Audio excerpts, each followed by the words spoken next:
Hi, this is Pastor Harley Wheeler with the Broadway Methodist Church, and I have a verse for you today. It's out of Psalm number 49. It's the last verse. It says, "Man in his pomp, or I like to think his pride, yet without understanding, is like the beasts that perish."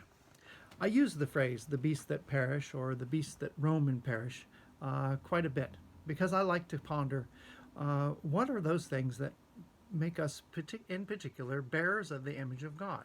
And these would be the things that separate us from the beasts that perish. And that we are animals, that is indeed true.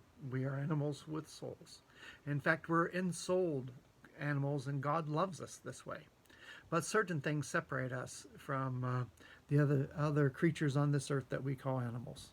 If you think about something as simple as choral singing, or playing instruments in a symphony or a band, that is something that you don't see animals do. They don't do it poorly. They don't do it at all.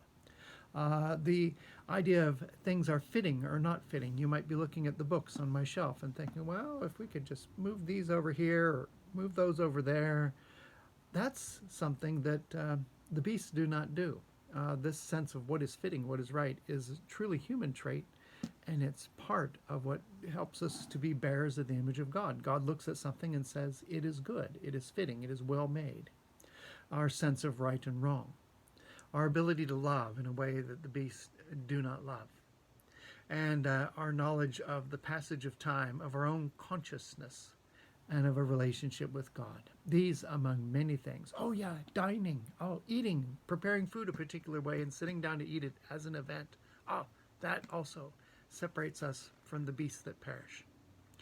But the psalm warns that in our pride and in our greatness without understanding, we begin to be very much no better than the beasts that perish.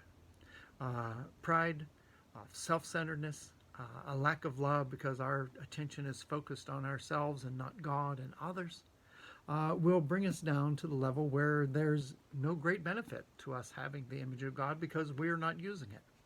That old joke that the fellow traded his soul to the devil because he wasn't using it anyway.